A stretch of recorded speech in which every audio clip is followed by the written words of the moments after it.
Hey there, Dave Politis, Can-Am Missing Project, copyrighted edition for our YouTube page, and welcome to the North Fork of the Flathead River. Probably 3 miles maybe from Glacier National Park. There was just a couple of guys fishing in the river behind me. They said that they had some small cutthroat rising, but not a lot. The river's down significantly in the last 2 weeks. It's gin clear. Makes fishing a little tough, but it's beautiful here. And we're in a stretch where it's been about 90 degrees every day, so the place you want to be is on the river. First, let's start off with a huge gift for the Missing 411 audience. We reached a deal with Amazon Prime to show the movie to Amazon Prime members for free. What this means is that you go to Amazon, and if you've never been a Prime member, well, then you get a 30-day free trial free. So you can go on and watch all their movies, watch our movie for free. If you are a Prime member, well, then you know how it works, and you can go watch Missing 411 The Hunted right now for free. And there's some shaky stuff going on over there with the reviews on the movie. If you go to Amazon and you look at Missing 411 The Hunted, the movie, it has, I think, 1,600 reviews, and they're stellar. If you go to Amazon Prime and you look, somehow Amazon has 2 sections for reviews on the movie. And if you look at the Prime review, they're way lower. Shaky to say the best. So if you've seen the movie, please go on to Amazon, watch it, and review it, and we'd appreciate it. So that's my gift to you. That's a huge one for us. We're trying to get the word out, and I think this is one way to do it. I think we'll reach a lot of people that we couldn't normally reach, and we're appreciative of everyone who has seen it in the past. And we've had emails from people that have said that they've seen it 5 times, and they bought it and watched it and love it. So thank you from the bottom of my heart. It's a big deal. So, interesting thing was I went huckleberry picking up here in the mountains for the first time. And there were other people around us that were picking huckleberries. And it was an interesting day in that I stood around a lot and watched the pickers and how they behaved. And whether you're picking mushrooms or you're picking berries, you got to be concentrated. How you go down, how you pick it, they're gentle, you don't want to break them. And the people were focused with their heads down. They weren't looking what was around them. And maybe that's why a lot of people that are pickers out in the forest disappear. They lose track of where they are. They don't understand what's around them. They don't see what's coming up on them. The cases that I've written about that involve missing berry pickers and missing mushroom pickers, there's no animal predation on these cases. Now, I get a lot of comments from people who really know nothing on this topic that come and watch one of my videos, and they say, well, it's pretty obvious that these cases are all animal predation. And I try not to get upset, but for people to come to a conclusion based on watching a couple of videos about our work, it's frustrating to say the least. As I've stated on several posts in just the last couple weeks, one of the first things we do is we vet out animal predation before we even look into a case. And search and rescue does this as well. Now, one of the cases I looked at was a mushroom picker that disappeared out of British Columbia. It was a First Nations lady. And people always ask me, well, there are First Nations people that disappear, First Nations or Native American people that disappear that I've written about that fit our profile. It is, and it's rare. Most of the First Nations and Native American people that you hear about that are disappearing, it's pure criminal activity. They don't have enough law enforcement on the reservations. There's a lot of alcohol and drug abuse. It's rampant in some parts, and they need help. And there are some federal U.S. task forces that are starting to move into these areas, and you're going to see some change there soon, hopefully. They deserve it.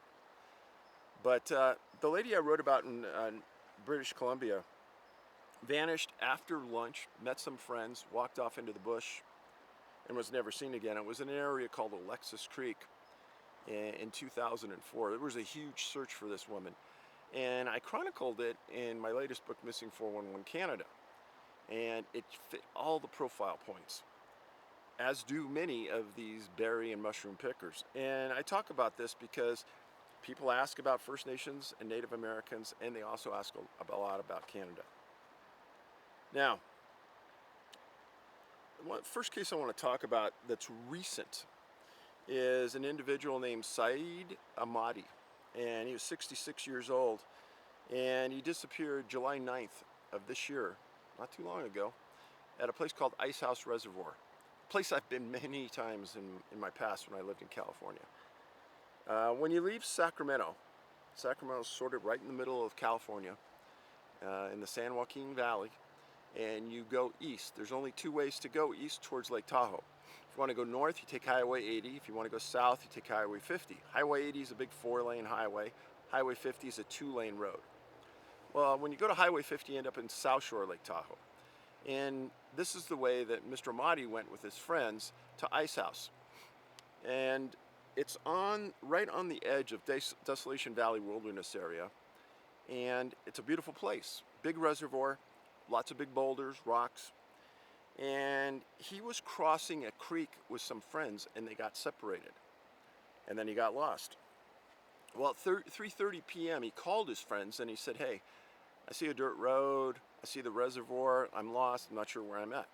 Interesting point. He had his cell phone.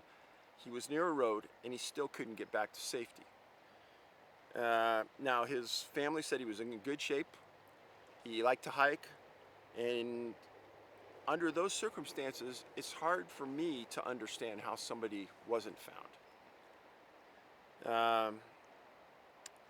The El Dorado County Sheriff's Office handled the search and rescue. They brought in canines. They brought in a CHP helicopter with FLIR. They had dozens and dozens of ground teams, and his family rallied for Mr. Syed's recovery and finding. So in this case, water, he was next to a reservoir. He crossed a creek when he got lost. That was the point of separation. Tons of boulders in this area, lots of granite.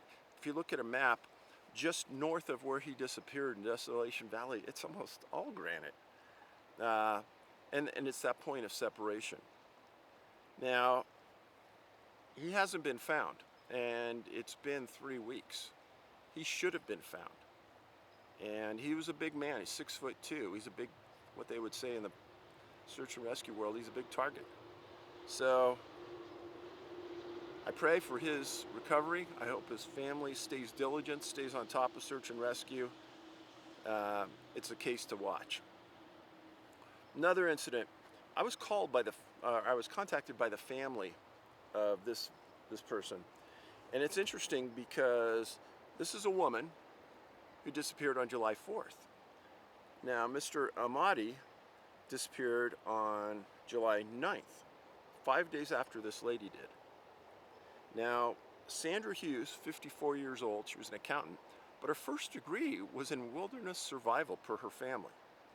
And she knew the woods really well.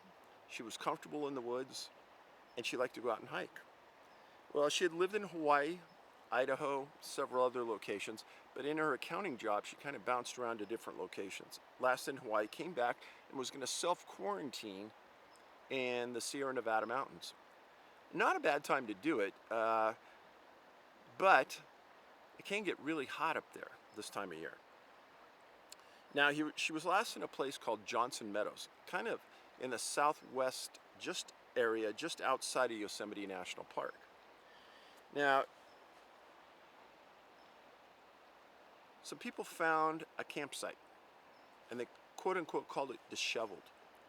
They found intact food, and they found some of her personal paperwork in this area that was pretty much destroyed.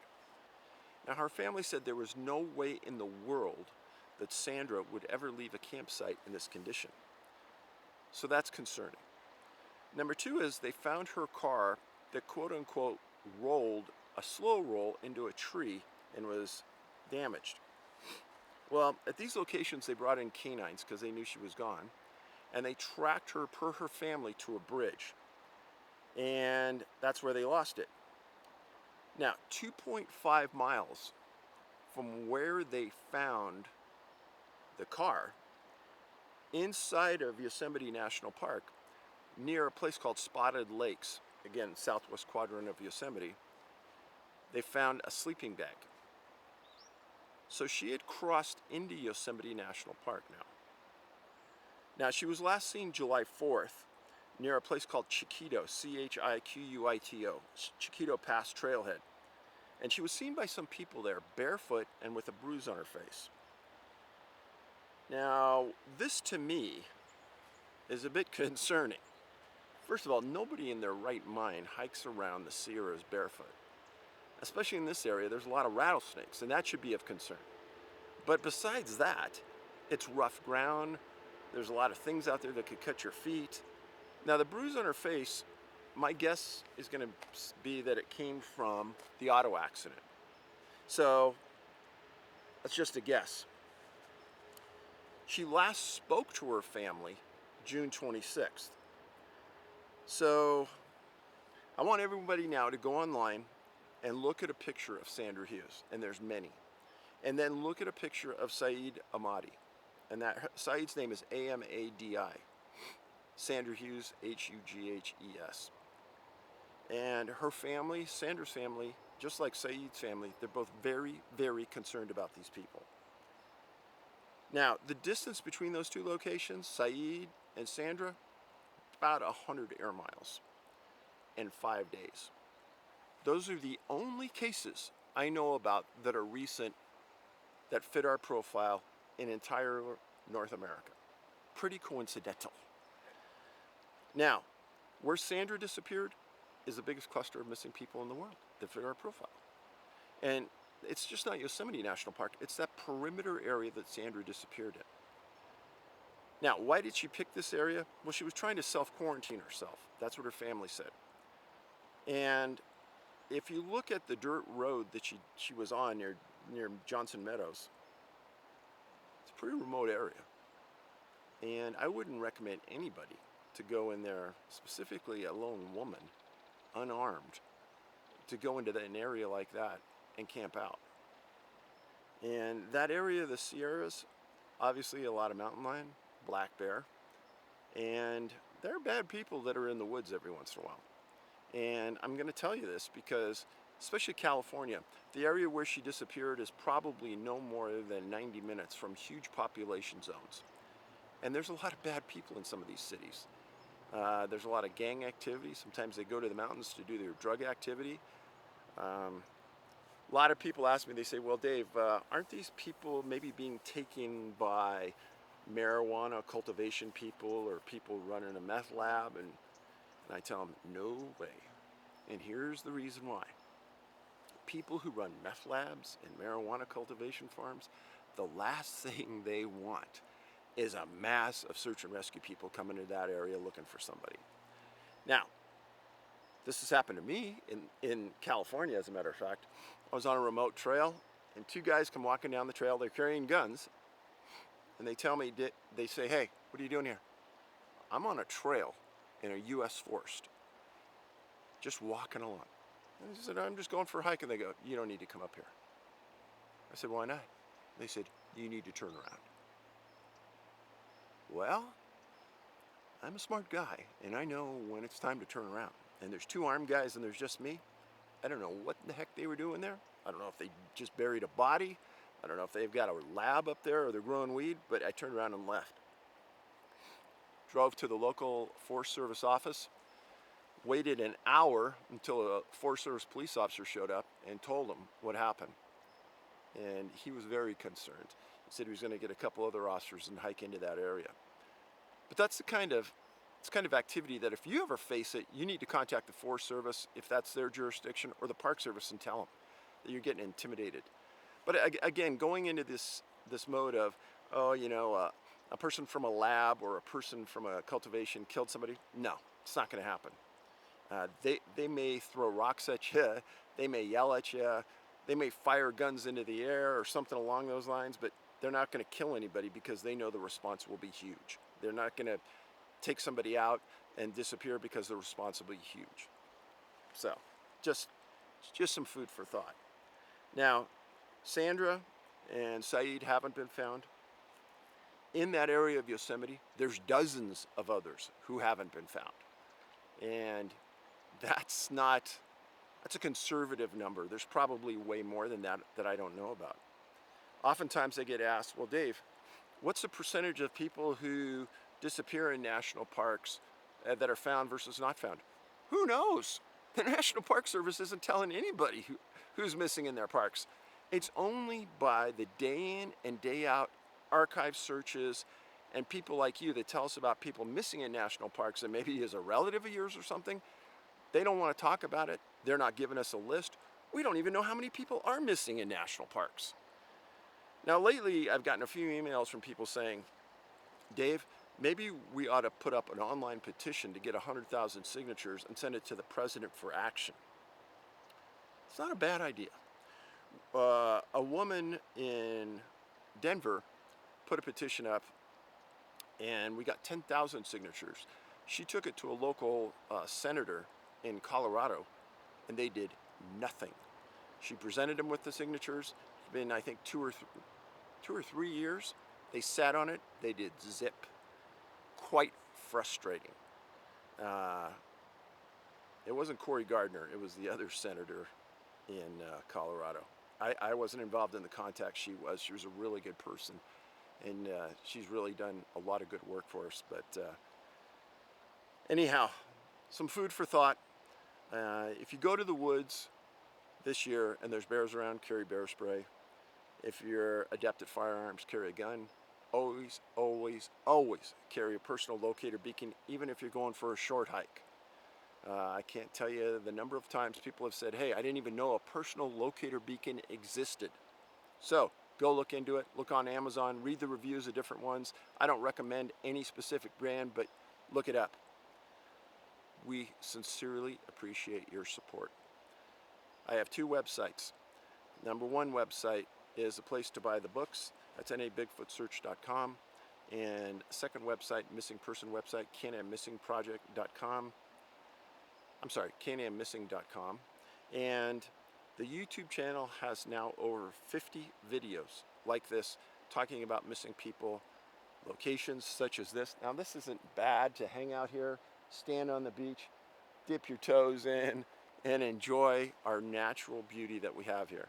Somebody else asked me, oh, how far are you from Canada? Well, right here I'm probably about 30 miles away from Canada, so pretty close. And last thing, people always ask me, Dave, why don't you go into national parks and national forests? Completely not true. I go into parks, national forests all the time. I'm in one now, right now. And I do not ever tell people not to go visit a national park or a national forest.